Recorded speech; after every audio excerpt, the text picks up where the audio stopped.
That's just the part of the virtual conversation. So we'll do our best to keep everything smooth, but bear with us. So, ayun. And lastly, please make sure to keep your mic on mute while someone is talking. I'll give everyone a moment to make sure they're comfortable with their audio and video settings. And if we're good to go, we will now proceed to the podcast. So, yun. Again, hello and welcome to the UPIX Case Competition of Scaling Community Refilling Stores podcast, where we dive into innovative solutions shaping a more sustainable world. I'm your host, Trisha Alsaita, and today we're talking about one of the coolest and most impactful developments in sustainability, which is refilling stations. So, these eco-friendly setups are helping reduce single-use plastic waste and making it easier for us to adopt a more sustainable lifestyle. And today we'll be speaking with some of the teams behind the creation of these sustainable refilling stations and to understand their journey, the challenges they've faced, and their future next steps. So grab a reusable bottle or tumbler and let's dive in. So first, let me introduce the first runner-up of the 2025 Industrial Engineering Expo Ideathon Case Competition of Scaling Community Refilling Stores. Starting off with the IE Industrial Engineering. So hi, andyan ba Hello, kayo? Rija. Hello Hello po. po. So, please introduce yourself and a short introduction ng project nyo. Okay, will it be per person po? Or as a Oh, team na yung introduction? yung short introduction kahit one person na lang. Okay, so hello everyone. We are IED Industrial Engineering and we are comprised of 5 members. Three fourth year industrial engineering, one second year and one third year. So just in for our case study. As for our the main focus of our case study is actually to create something that is low cost, but also it also targets the core of the case competition, which is sustainability. So that is actually our the center of the whole thing that we did. And with all of our efforts and also ideas, I hope that we were able to achieve that all throughout the competition. Nice, nice. Also, nice meeting you all, and I hope we have a great time today. So I'll just go straight to the questions. So, um, for why did you join the competition? For starters. So we actually joined the competition because we believe that learning extends far beyond the walls of our university, which is UST or University of Santo Tomas. We believe that education is not just about mastering theories of excelling in exams either. It's about applying our knowledge to create real and meaningful impact. So as students, we seek opportunities to transform what we've learned into practical solutions that benefit our country, especially those who are less fortunate. And through this competition, we were able to have an avenue to innovate, contribute, and also make a difference in the lives of our fellow countrymen, the Filipinos. Wow, may handa kayo ha. Hindi ko in-expect yan. So yung theme naman ng competition is reuse and refill. And why do you think the theme of the competition na reuse and refill for business is important? Sorry, Rija. Um, Sorry. choppy. Yeah, Chop. nag-shopping a bit on our Sorry. So yun, ulitin ko ulit. So yung theme, di ba, ng competition is reuse and refill. Mhm. And why do you think the theme of the competition na reuse and refill for business is important? Knowing na, ayun nga, industrial engineering expertise kayo. Yes, we all know naman po na sa small to medium businesses or yung mga sari-sari stores, they often use plastic bags, yung mga supot, no? So that's not great for our environment. So that's where our project or our machine comes in. It's designed to let customers bring their own packaging or reusable containers and refill them directly with the type and amount of rice they need. So no more wasteful packaging sa concept namin, and it's way cleaner and more efficient.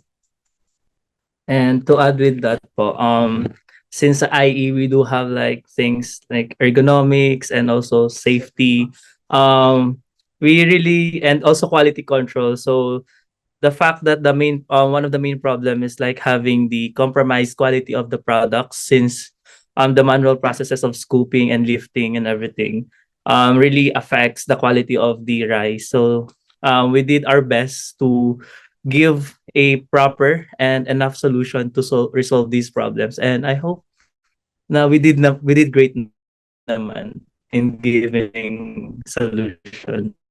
So yeah, that's all.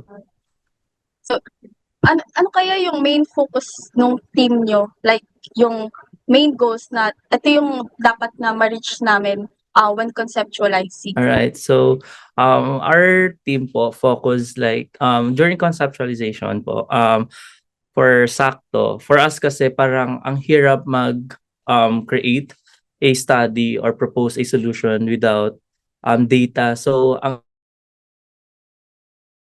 that our team should be do sorry, parang solution oriented while it is grounded lahat ng gagawin namin with data. So what we did was to we need to empathize with local retailers. So most of us, me, since this study, parang yung duration niya during break. So nasa province ako. So I conducted a like informal interviews and also observations sa mga local retailers. Same with my teammates, they went for local markets in Quezon City, right, Mayon, and even Agusan del Sur. So we had to to really give ground to our study, and yun, we base it using the VOCs, and then where can we meet halfway, voice of customers for ano. So para ano namin, maalam namin kung ano yung problems and what should be the solutions that we need to put dun sa study namin or dun sa proposed tool namin. And I think we did great with that. You did great, you did great. So, ayun nga, ang dami niyo palang pinagkuhanan ng data. So, are there issues along the way? Nag-away-away ba kayo, yung parang gano'n, or joke lang. Pero yun, may mga hiccups ba? Parang na-stuck ba kayo sa isang problem? And how did you resolve it? Okay, so the main issues po talaga, since we as fourth year kasi we already conducted like feasibility study. So parang it is really hard for us to make a study nga na there are a lot of data gaps na we can't like assume na ito yung kailangan nila without even going or adhering talaga yung main problem nila. So that's the main thing. And then we resolve it using yung parang going to our ano like any convenient na place to conduct some informal interviews. And also in terms of balancing the feasibility also, me and Justin really parang tried to incorporate talaga the financial side of this study, since it is somehow a business proposal at some point, and then we need to like see if both the crest or the one na magiging manufacturer and yung mga magiging customer natin, which is the local retailers, kung saan sila magbi-meet halfway where they can both manifest yung or they can practice sustainable practices and also magiging beneficial sa kanila in terms of financial, since one of the main reason na kinonsider namin why Justin focus sa financial study is that we need to like determine if local retailers can parang if financially capable ba sila to buy the proposed thing. So ayun po, like parang we did a price study like comparing yung existing. So ayun po, maraming research, and ayun nga po, na provide naman po namin during the And also, just to add with what JC said, we also encountered problems in relation to the statistics with regard to our target market, because there are really a few studies related to like rice sellers and also sari-sari stores within the country. So what we did to resolve this was to formulate realistic assumptions, which was really hard for us because, of course, we haven't immersed that much with the sari-sari stores and also rice sellers apart from the informal interview that we've done. But through the help of some people from Crest that we've had when we had a conversation with them through the like advising, we were able to generate better assumptions, and with that we were able to solve for a realistic demand for the whole product. That's all. Just wanted to ask lang din kasi 'di ba, yung aside sa mga sari-sari stores, may mga business na din kasi na-establish like yung Human Nature, Back to Basics, Refilling Store. Pero kasi siyempre hindi pa siya gano'n kakilala. So, feeling ko siguro dapat pala pinakilala muna namin sa inyo yung mga alam niyo na sari-sari stores. Pero ano, na-search niyo ba? May mga nakita ba kayong gano'ng businesses din na refilling? Yes, we have actually seen a lot of sari-sari stores, or even not actually sari-sari stores, but rice stores that uses that one. Like for example, we had a part wherein we compared yung glass dispensers versus like yung traditional na way of na pagsasalok ng bigas. So those actually glass dispensers are good or are already good and also commercialized. But however, as IEs, we need to improve the experience. There are a lot of like loopholes that we needed to fix, and I guess Johan can add more of some more into that. So some features that we like the features like we added during the for our product is the example for preventing humidity to make the rice spoiled is we added silica sheet compartments, and also this also we considered also the size of the device of our product itself to accommodate for the wait lang po. Size. Yeah, the size. For the package size and also the carrying of the rice itself for ergonomic po siya. Like those features po. So ayun, nabanggit niyo din yung mga features. Can you tell me yung step by step how you came up with the design and yung na-explore niyo ba na parang hindi lang puwede sa rice products, baka puwede din siya sa variety na iba item? Well, for designing the product itself, as any good innovator or inventor would, we would start with the design thinking process. So una, nag-sympathize kami, as JC mentioned, na we conducted informal interviews. So from those interviews, we found out that yung mga tindera, may sakit sila sa wrist minsan pag nagsiscoop kasi nga mabigat nga yung rice. We also found out that rice that is stored na nasa sa sa mga open areas lang, tapos sa wood lang, they're very prone to getting infected with pests. Very prone kapag umuulan yung moisture. Tapos ayun nga, medyo inconvenient or hindi efficient yung when they open the stores, kailan pa nila mag-refill, ganun. So all of those are like the problems that we defined from our sympathize, ganun. So from there, we decided to ideate na ano yung possible features na pwede sa product natin.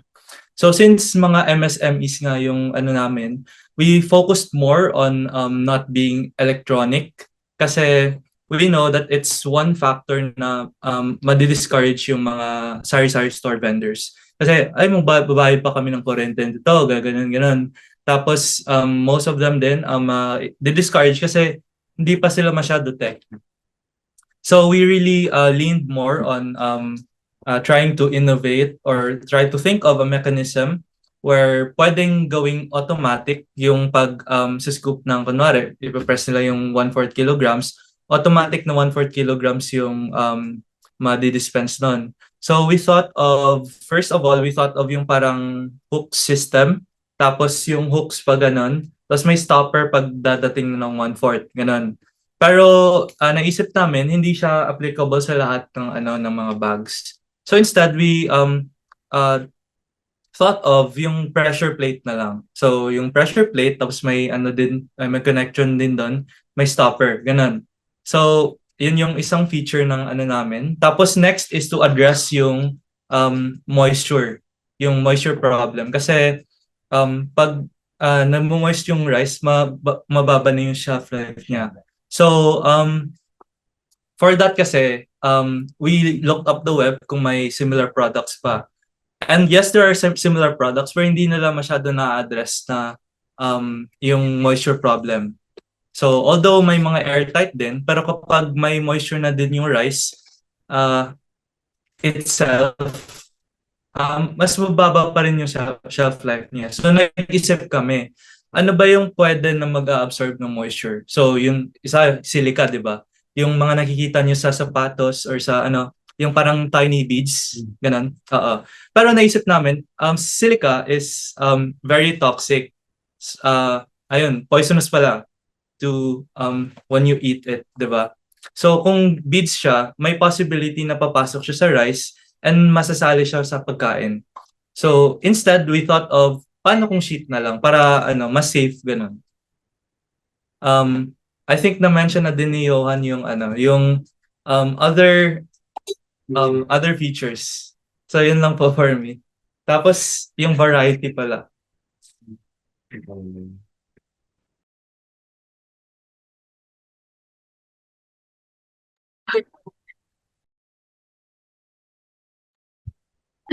Ako, bakit? Bakit?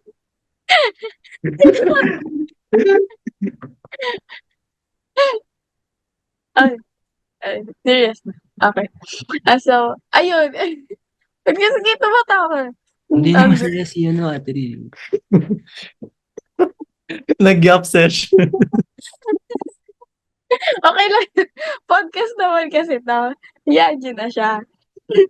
So, yun. I just want to ask, food grade ba yung silica sheets? I mean, safe din?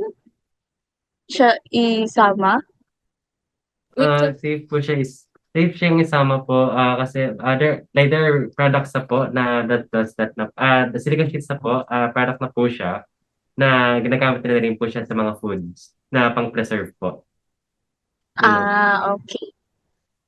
So, yun. Na-curious na ako kasi 'di ba, yun nga, 'di ba may toxic nga yung silica gel beads. Tapos kung gagawin mo siyang sheets, wala naman ng complete yung toxic part. Okay. So, moving on. Okay na, natawa niyo na ba? Okay. So, what do you think would be the impact yung innovation niyo sa reuse and refill on sustainability itself?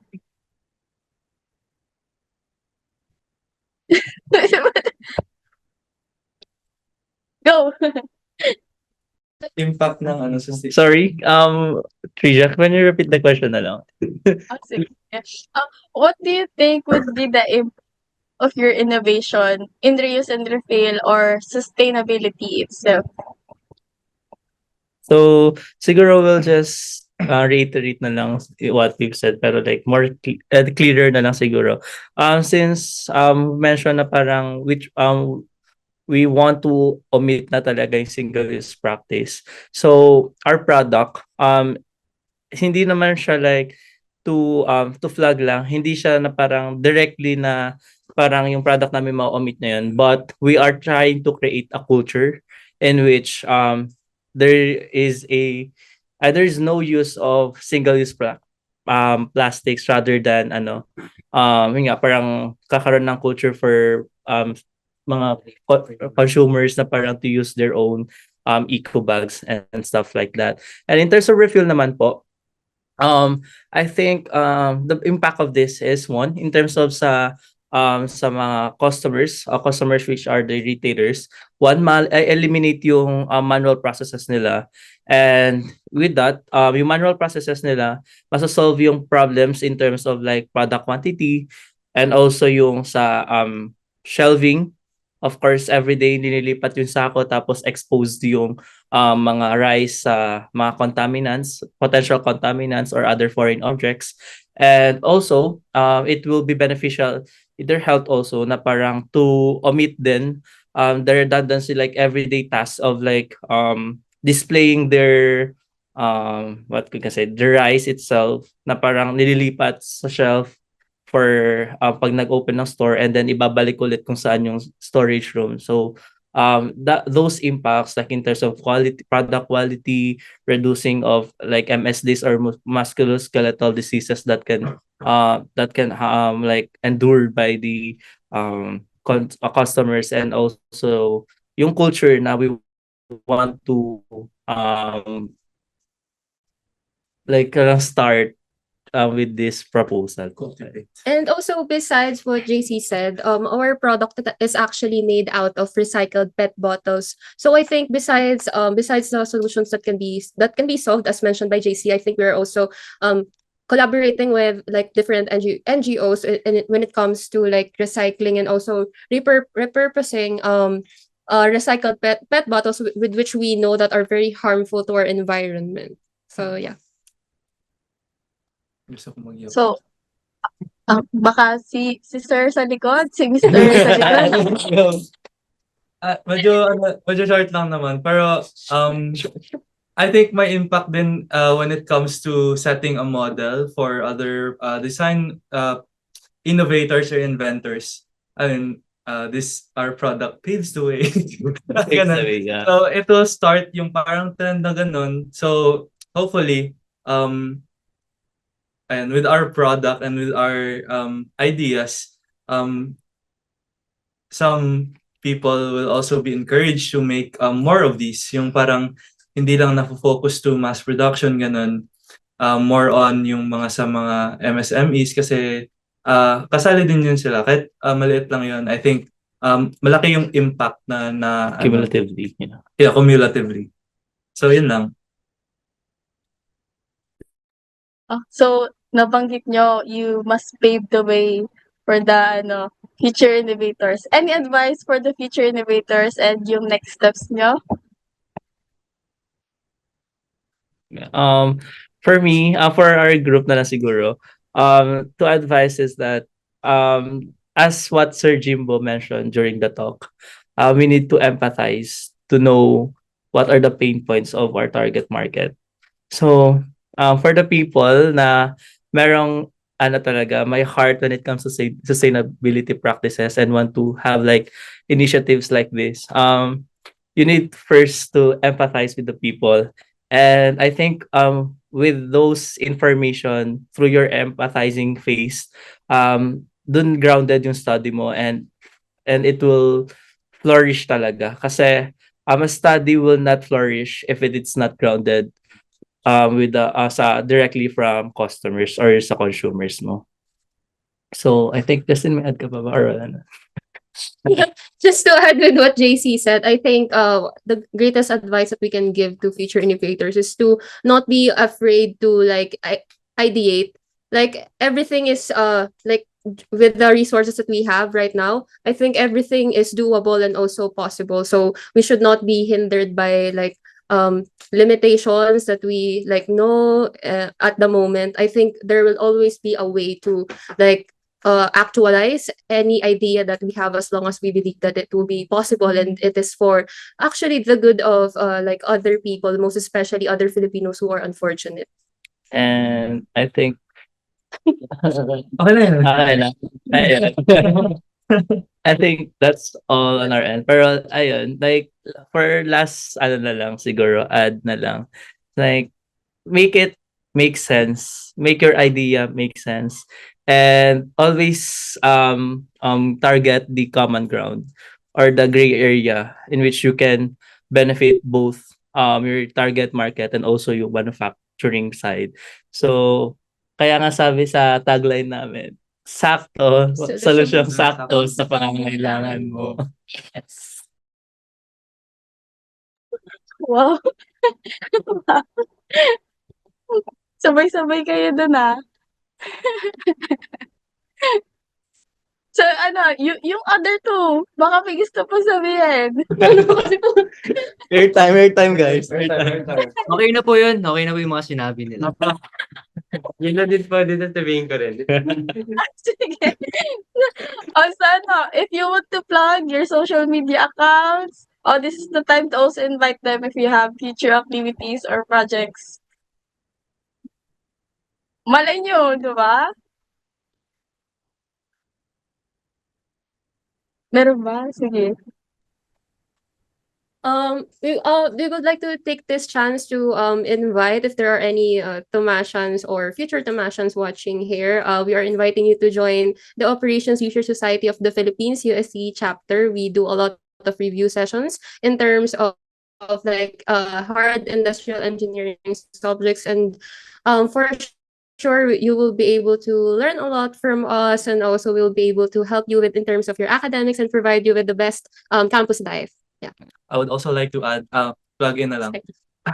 The Industrial Engineering Circle, mother org po ng IE sa UST. So, mga UST IEs po, pwede po kayong Tapos, kung gusto niyo naman mag-collab, baka naman.